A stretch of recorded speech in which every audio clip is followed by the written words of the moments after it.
Hello बच्चों, आइए प्रश्न को देखते हैं।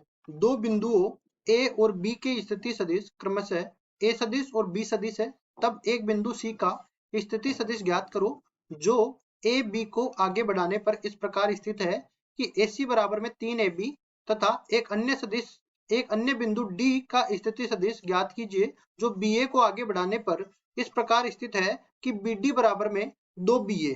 प्रश्न को हल करने से पहले इसकी मुख्य अवधारणा के बारे में चर्चा कर लेते हैं। तो यहाँ पे हम लोग लिखने वाले हैं मुख्य अवधारणा। मुख्य अवधारणा में हम लोग जो आंतरिक विभाजन और बाह्य विभाजन है उसके सूत्र हम लोग बता देते हैं। जैसे मान लो कि दो बिंदु इस तरीके से स्थित है, ठीक है। ये बिंदु मान लो हमने बोल दिया ये P है, ये बिंदु Q है और एक बिंदु R इसको विभाजित कर रहा है आंतरिक। और यहाँ से हमने कहा कि ये P बिंदु का जो सदिश है, स्थिति सदिश, वो A सदिश से निरूपित है। या फिर इसको कुछ अलग ही मान लो, देखो इसको मैं X सदिश बोल देता हूँ, ठीक है।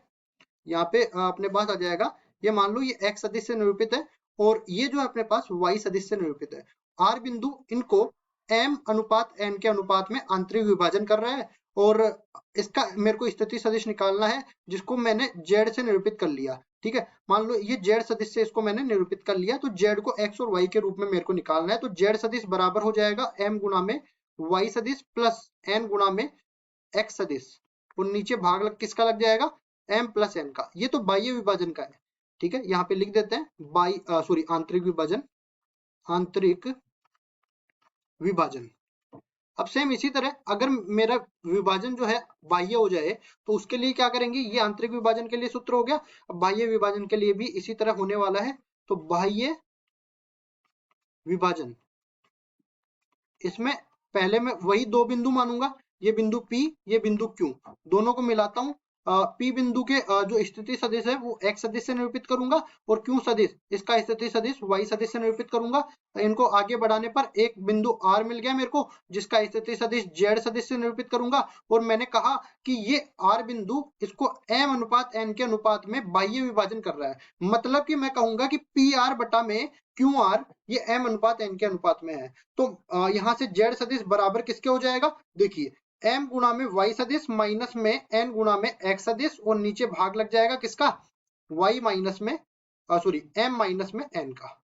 इस तरह से ये आ गया बाह्य विभाजन के लिए सूत्र। अब चलते हैं सवाल में। तो सवाल में क्या कह रहा है, पहले तो दो बिंदु लिख लेते हैं हम लोग प्रश्नानुसार। यहाँ पे दो बिंदु ले लिए A और B, दोनों बिंदुओं को मिला दिया, ठीक है। इसको थोड़ा ऊपर ले लेते हैं हम लोग बिंदु को।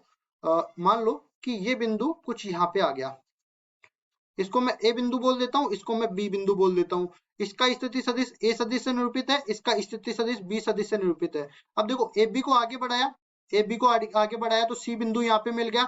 इस सी बिंदु का जो स्थिति सदिश है वो यहाँ पे मैं R1 से निरूपित कर देता हूँ, R1 से इसको निरूपित कर देता हूँ। इसी तरह बी ए को आगे बढ़ाया और बी ए को आगे बढ़ाया तो अपने को डी बिंदु मिल गया जिसके स्थिति सदिश को R2 सदिश से निरूपित कर देता हूँ। अब देखो R1 और R2 दोनों जो सदिश है इनका मान A और B के रूप में निकालना है हमें, जो कि इनको बाह्य विभाजित कर रहे हैं। अब देखो इसमें हम लोग करेंगे क्या, यहाँ हमें क्या दे रखा है, पहली चीज तो AC बराबर में 3AB, AC बराबर में 3AB और दूसरा हमें यहाँ पे बोला है कि BD बराबर में 2BA, BD बराबर में 2BA। तो देखो दोनों से हम लोग निकालते हैं। पहले हम लोग सी बिंदु के लिए निकालते हैं। सी बिंदु के लिए, सी बिंदु के लिए हम लोग कहेंगे कि बाह्य विभाजन कर रहा है, इसका मतलब AC अपॉन में BC हमको निकालना है, ये अनुपात हमको निकालना है। तो AC तो देखो यहाँ पे 3AB के रूप में आ जाएगा, तो इसको तो हम लोग AC रखेंगे, BC हमें नहीं दे रखा। लेकिन BC के लिए इतना पता है कि AC माइनस में AB के बराबर होगा, तो यहाँ पे AC माइनस में AB इसको लिख देंगे। AC बराबर में हो जाएगा 3AB के बराबर और AC जो है अपने पास 3AB आ गया और यहाँ से घट जाएगा AB।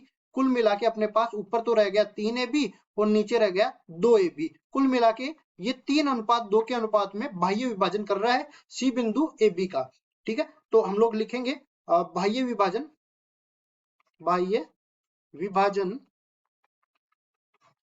3:2 के अनुपात में, ये अनुपात में कर रहा है बाह्य विभाजन। अब देखो इस अनुपात में कर रहा है तो हम लोग डायरेक्ट ही लिख देंगे क्या कि R1 सदिश बराबर हो जाएगा यहाँ से B सदिश यहाँ पे पहले लिखेंगे ये 3:2 का अनुपात यहाँ पे आ जाएगा।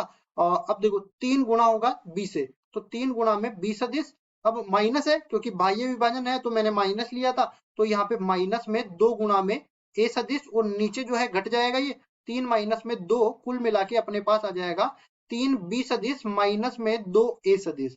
मतलब कि ये जो C बिंदु है उसका स्थिति सदिश आ गया B और A के रूप में 3 B सदिश माइनस में 2 A सदिश के रूप में।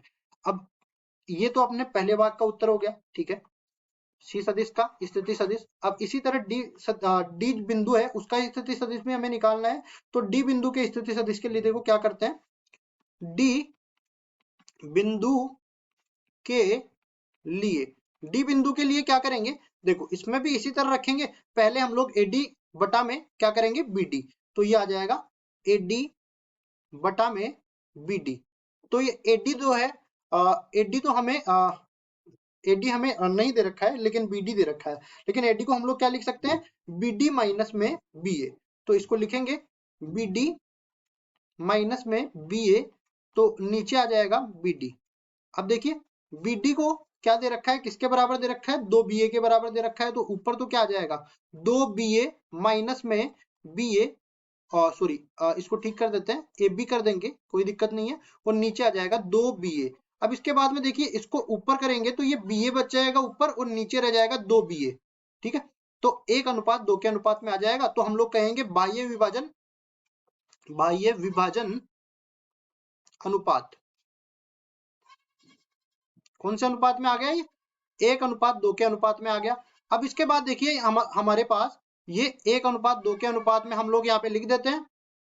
अब बाह्य विभाजन सूत्र इसमें लगाते हैं तो देखिए यहाँ से अपने पास R2 सदिश बराबर हो जाएगा, देखिए 1 गुणा में B सदिश, तो ये आ जाएगा 1 गुणा में B सदिश माइनस में 2 गुणा में A सदिश, और नीचे आ जाएगा 1 माइनस में 2, कुल मिला के B सदिश माइनस में 2 A सदिश, और नीचे आ जाएगा माइनस का 1, मतलब R2 सदिश जो है ये बराबर आ जाएगा 2 A सदिश माइनस में B सदिश।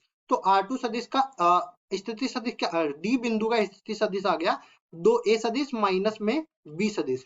इस तरह से C और D बिंदु के स्थिति सदिश हमने A और B के स्थिति सदिश के रूप में निकाल दिए। D बिंदु का है 2A सदिश माइनस में B सदिश, और C बिंदु का है 3B सदिश माइनस में 2A सदिश। यही हमारा उत्तर हो जाएगा। आशा करता हूँ ये सवाल आपको समझ में आया होगा। धन्यवाद।